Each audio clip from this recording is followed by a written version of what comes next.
Hello, I'm Alex Bullivan, and welcome to Noodles is an interior designer for Invisicorp. Today I'm going to be sort of discussing some level design concepts. I'm going to gloss over my limited knowledge of 1950s architecture.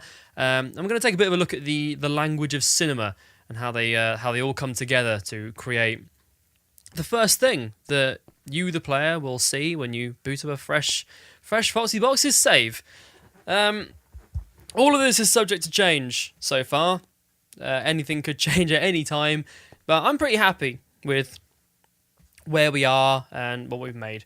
So, a little bit about me. You guys will know by now, or most of you will know certainly, that I'm the musician for Foxy Boxes. But I've also got a background in photography and in filmmaking. So I've been tasked with designing some levels and building some levels and doing some stuff. So this is the first thing you'll see. There'll be a camera panning around, and Raposa, our main character, will be on this table being experimented on and stuff like that. Oh, before we start, imagine everything with more clutter. We're going to fill stuff out. This was born yesterday. So imagine everything with more clutter. But yes, so camera will be panning around. Raposa will be on this table. Things will be happening, and then the screen will go black, and then we will wake up in here, in Raposa's holding cell. This is a cage that Invisicorp keep her in, and they drag her out when they want to test on her, and then they throw her back in when they are done. I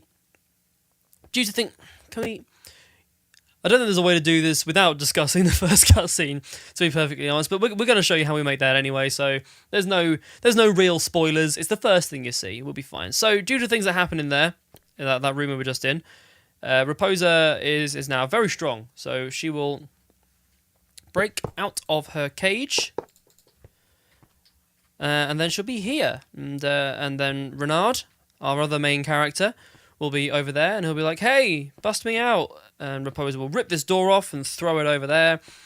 They will collect some things. There'll be a sort of futuristic communications device that Renard picks up, and Raposa will find an elevator keycard somewhere, and then both foxes will hightail it out here, and then the camera will look over there, and then it will look back, and then this is where the player gets agency. That's the end of the cutscene. This is where you, the player, will start having something. The plan is to have it so through many ways I want the player's eye drawn to that elevator over there, which brings us on to the crux of the video, I guess. So these pillars here are a really good tool for me to explain a lot of the concepts that have gone into designing this corridor, this building. So with them there, it's really difficult for the player to sort of organically, like, you're walking down here, you're following Renard, who's running. There are scientists and people in the building who are like, "Oh no, the foxes are out," and there's giant green, imagine they're green, I'm going to see if we can get them changed to like proper exit signs, but for the time being the granite blocks are exit signs, but imagine they're exit signs. So like Renard's running, there are people screaming, there's exit signs pointing towards this elevator. It makes sense that you'd run towards it, and then of course in the first cutscene you will have looked over there as well, you will have seen it using this gorgeous frame-in-a-frame thing that I love so much. But with these pillars here, it's quite difficult to organically see that, certainly in comparison to if they're not there. Like we've run out here. Giant open space, your eye is more drawn to that all of a sudden. But I want the pillars there for several reasons. So let's start by discussing the language of cinema. So the language of cinema, for people who don't know, is You'll have watched films and you'll have seen several things be done in many places by different people. One of the things that's all part of cinematic language. There are just things that you do in production or in someone's lit from underneath. It looks scary and they're probably an evil villain or something like that. It's part of the language of cinema. So one of the concepts I'm using, something I'm borrowing from my knowledge of filmmaking, is the use of horizontal lines to convey being trapped. So something in cinematic language is if a character is shot, if an actor is shot through horizontal or vertical lines, so be it like a fence or Venetian blinds or something like that. It's that means that person is trapped, perhaps physically. They could be trapped behind the fence, or they could be trapped behind a Venetian blind, I guess. But more often than not, it's a metaphor for that person is trapped, be it within themselves or within a situation that they're in. That's what horizontal lines mean in when someone is behind them. So of course, these bars here are quite literal lines that are trapping Reposer. But I want this entire building to feel that when you've broken out, you're still kind of trapped. Because this entire building is a prison to Reposer, certainly. And I want to convey that with these lines, because if you notice, these pillars are everywhere. And I want to get that. I want to convey that feeling of being trapped by repeating the prison bars on every wall throughout. I also like how asymmetrical this corridor is, because it really draws the eye into this foyer area that I really like. We'll show you down there later. But yes, so language of cinema, horizontal lines mean that the character is trapped. You're not necessarily behind them in this, but I'm taking liberties and I'm using the concept and I'm applying it to here to turn the entire building into one cage, I guess. Designing the level itself, because again, like being able to see the exit right from the start was a conscious design choice. Having these bars here, conscious design choice. I had to do some floor plans and stuff like that. And something that I really want to stress to new creatives and stuff like that is when you plan something, it will change. Sometimes drastically, sometimes less drastically. So this is the blueprint for this building. And you can see here that there's this massive empty gap here, and there's some windows in this wall. Originally, I wasn't going to have the foyer. I was going to have some windows looking out over the car park. But then you come out of this door here, which is of course this door, and you can see the exit now through this gap in the foyer and from the balcony. So instead of having these windows and these walls, I sort of knocked this wall through, put a foyer here, because certainly for me, I'm not very good at visualizing things in 3D space. I have to kind of be standing in them. So it's also not 2 blocks either. One of these squares is not 2 blocks. I built it like that, and of course it was far too short, because this would have been 2, 4, 6, 8, 10 blocks long. I think it's 20. I think everything's scaled up twice. But anyway, things change from the original plans, is my point. Also, this was inspired by there's an office building near where I live that has. I know a lot of office buildings have this, but there's an office building near where I live that has these balconies that look down into a foyer, and I really like the design of the building, so I nicked that. But yes, anyway, so that's that. Where are we? The architecture. So we've discussed the language of cinema and my choices. Another thing before we move on to that. I wanted it so obviously we feel trapped in this building because of all the bars and stuff like that. I also wanted the first thing you see when you exit that room to be this massive eye at the end of the corridor, because this entire building literally screams, "You're trapped and we're watching," and I quite like that. I think that's a nice bit of design, if I don't say so myself. But anyway, yes. So, architecture. I don't know a lot about architecture, but I think, and from what I've read from level designers in the industry, a lot of people agree that if you're going to be designing levels, a functioning working knowledge of architecture is kind of a good thing to have. So I did some research, and I came across this style of architecture known as Brutalism, or Brutalist architecture. It is a 1950s architectural thing. It's I think Soviet era Russia is where it came from, but it was used in England in the 60s, I want to say. I did a lot more sort of studies of the buildings themselves, but I thought I'd do a bit of reading into the history of it just to see if there's anything else that I could glean from that. These buildings are just usually raw concrete. You can see they're a bunch of cubes or certainly geometric shapes stacked on top of each other. Most of the time, complete... Oh, wow, look at that. I adore this art style, this architectural style. That's not... But yes, look at... Point being... Anyway, one of the princes, I think it's Philip? One of the princes, one of the English royal family... very vocally against brutalism. He does not like it, but yes, no, I love it. Look at it; it's delightful. But it's very, I mean, it's called brutalism for a reason. It's very there, very raw, very function over form and stuff like that. And if we look at the brutalist interiors. This is what they look like on the inside. I used this picture was one that I drew a lot from, and I absolutely adore these pillars, drawing the eye to that elevator. It's frame within a frame, this is called, and I use it a lot when I'm doing photography or cinematography or director of photography work. I use a lot of frame within a frame to guide the viewer's eye towards places that I want the viewer to be looking. A lot of people do. It's a very common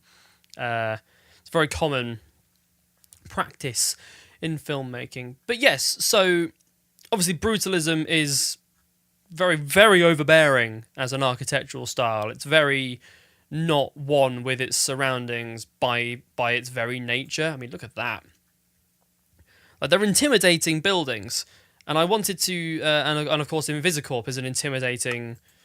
We want them to feel intimidating and overbearing, so immediately I thought, okay, cool, brutalism seems to be the way to go, because, you know, Invisicorp's large and overbearing, and so are brutalist buildings. Also, there's a lot of hard lines in brutalist architecture, which makes it very easy to transfer these kinds of styles into Minecraft, because it's just a gigantic rectangles is what most of these are. It's very easy to translate into the giant cube game.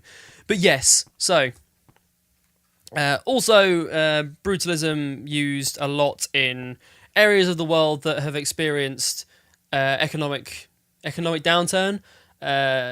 Britain used it after the war. That's what it was, when a lot of things had been bombed in the Blitz and such. Brutalist architectural works are cheap, easy to build, and they go up quickly. So, of course, that's where you pump your money into cheap, easily constructed buildings, architectural works. And I thought that Invisicorp would be all over that. It's like, we've got a bunch of... We need to build a bunch of facilities. Don't break the bank. Just get the buildings up and then look after our profit margins, because that's the kind of universe that Foxy Boxes is taking place in. So yes, brutalist architecture, married with some concepts from the language of cinema, to make a... to make... a level that I think is quite nice, or a bit of a level that I think is quite nicely designed conceptually, architecturally, and then you run into this elevator and the tutorial starts proper.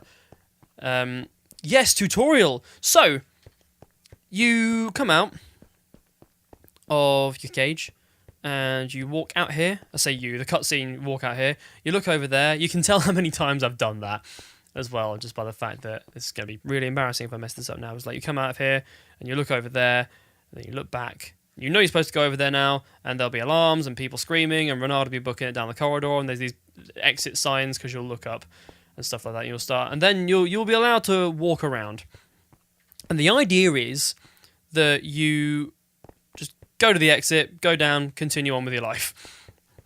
especially if you're speedrunning as well. Sparks is quite hot on the idea of having this game be speedrunnable and designed partially with speedrunning in mind. So that's also something I have to take into account when I'm designing levels as well. I have to have a path of least resistance for speedrunners.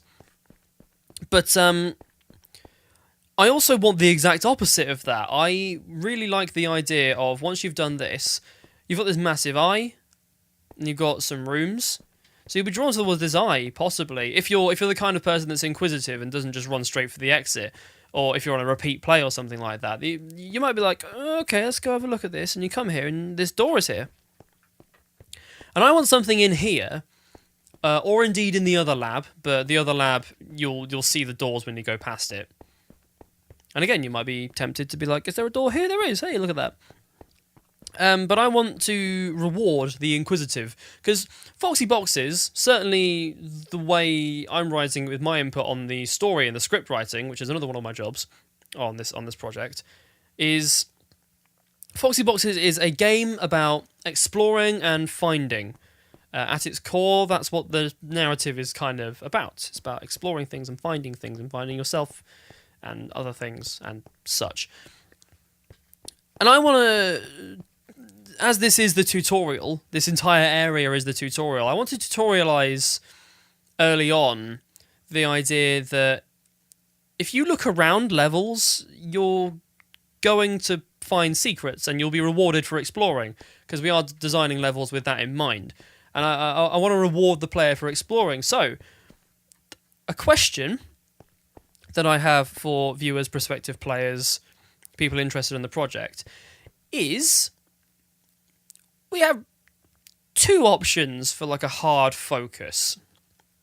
One thing is you do your exploring, you walk around the level, and you go in here, and there's a health pickup or an armor pickup or something like that. So that's the Doom model, where like you walk in here and there's a chainsaw, can't promise. But there's a tangible, useful thing that you can use. It'd be a health pickup or armor or something like that. The other thing that we could focus on, and me, the world-building nerd, the world-building geek, is behind this one. You could come in here and there'll be like a codex entry in air quotes. We're not doing exactly that, but it'll be that kind of thing. It'll be lore on the game and the universe. And believe me, I'm writing a lot of lore. This universe is arguably bigger than it should be, and I would tell you that you're wrong. That's an incorrect statement. But yeah, so you could run in here. Of course, there's nothing stopping us having both. Like, we could do that easily. But I guess the question I have for you, the viewer, the player, is how much of a focus would you like on... or how much of a focus would you think is appropriate for hiding secrets, expecting the player to find the secrets, and kind of sometimes those secrets to just be things about the universe? Are you guys particularly interested on repeat playthroughs or something like that, hunting down individual scraps of lore? Is that kind of the are you guys the kind of player base that's interested in that kind of thing? That kind of stuff, you know? Because I'm writing a lot of lore for this universe. It's a very fun universe to write for, and I really want to share that with you, the player. Bugger. So yes. Anyway, that's basically it. I'll be if you're watching the premiere, I should be in the chat right now, talking and answering any questions you guys may have. If not, I will be on the Foxy Boxes Discord regularly enough to be able to answer any questions you may have. So if you have any questions, ask away. Happy to discuss these kinds of level design. Happy to discuss story. Happy to discuss anything, really. It's something I find really fun, especially world building. If you get me started on world building, I won't stop. So there's your official warning. Before we wrap up, I want to show you down here, because peek behind the curtain, most of this isn't modelled. Because and again, like, we have this is the only bit down here that's modelled. We have a bit over here that it's the same as the floor above. But basically, any angle that you can see from up here has been modelled, and any angle you can't has not been, because performance and patience, the two P's of level design. So you can kind of see in there and such if you jump and whatever. It just looks like I've done my job. But yes, I really, if you go through the Invisicorp dev entrance, I really like that image. I really like the roof. If I don't say so myself, this was inspired by the lobby scene from The Matrix, which I think is quite apparent. I also really like this waterfall. I'm thinking of having like an Invisicorp logo here and such. There's a front desk. I like it so much to the point where I'm considering building the rest of this building just so we can use this in a cutscene. I don't know, but anyway, I just wanted to show that off. We'll go have a look at the roof as well, so you can see the layout from above and kind of look at that. Again, brutalist architecture, and originally I was thinking it was like a bit cubism-y, but it's Minecraft, so of course it bloody is. But yes, I like this design as well. That's quite nice. So you can see, kind of we stuck to the original blueprint. We just added a foyer here, and did that. But yes, cool. So yes, there's that. Like I said, any questions? I'll be in the Discord. I'll be in the comments. Any questions you might have, I'll be happy to talk and answer. But yes, anyway, so thank you for watching my little segment on world building and level design and design concepts and such. I will catch you the next time I have something to talk about, which will probably be story or music, one of the two. I don't know. I'm out. Peace.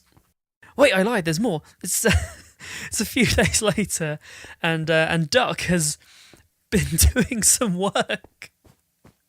As we can see, there are so many things. Just delightful. There's I keep calling this two-way glass. It's one-way glass. Two-way glass is just glass. Right, yes, okay. So there are things. There's boxes. There's filing cabinets. I'm loving the art style, and he's done such a nice job on all of this. It's very PS1-y, like cell shaded. Cell Damage Overdrive is the game I keep thinking of, which is a fantastic game. But yes, while we're here, let's look at it in context and stuff like that. Usually, if you're very lucky, you'll see purple shooting out. Purple lines shooting out from the front of the ship. Incidentally, this is the first time I've been on the ship, and it is just chef's kiss. Anyway, let's have a look at the building in context. First thing you'll notice, if you've got a keen eye, is that Duck's been in here and he's done some work, kind of making this slightly more better. I guess make more sense as a Minecraft build. I can spout architecture all day, but at the end of the day, you need a builder to actually make your build look good.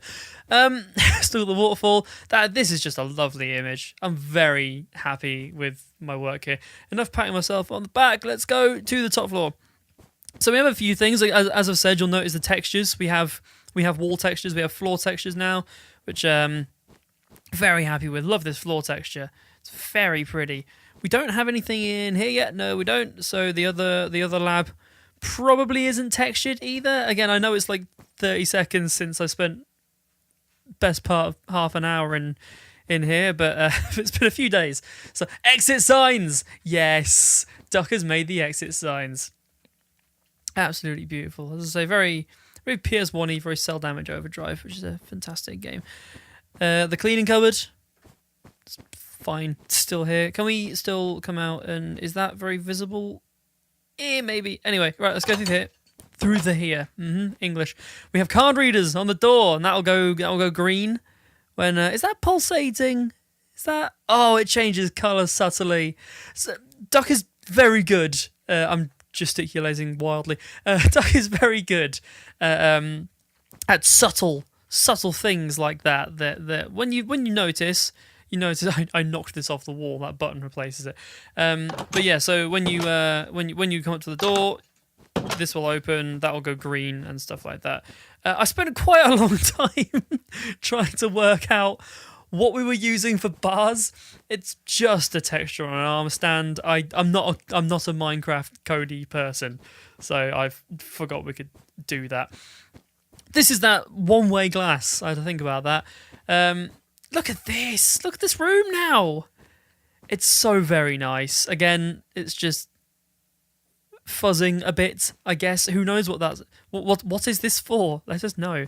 And then I'll add it to the lore if I find it particularly funny. Yes, we have this glass. We have boxes underneath here. We have more microscopes, I guess, spare microscopes in case we need a second or a third one. Then we have a desk over here underneath this light, and then through here, that one-way glass is by far my favourite thing about all of this so far. It's a detail that you might never see, and it's so good. All of this is great. Anyway, right, so yes, now we're done. Now we're actually done. But yes, so I'm now aware that I'm signing off this video completely. There's no one talking after me. So thank you very much for watching. That's the colour it goes when you go through it. By the way, that's what the on version looks like. Thank you very much for watching. As I said, we have a Discord, and Sparks is on Twitter, I guess. So are Duck and I, and yes, hope you enjoyed this little insight into architecture and I was going to say texturing, but really all I've done is show you them. Anyway, I'm done. Goodbye.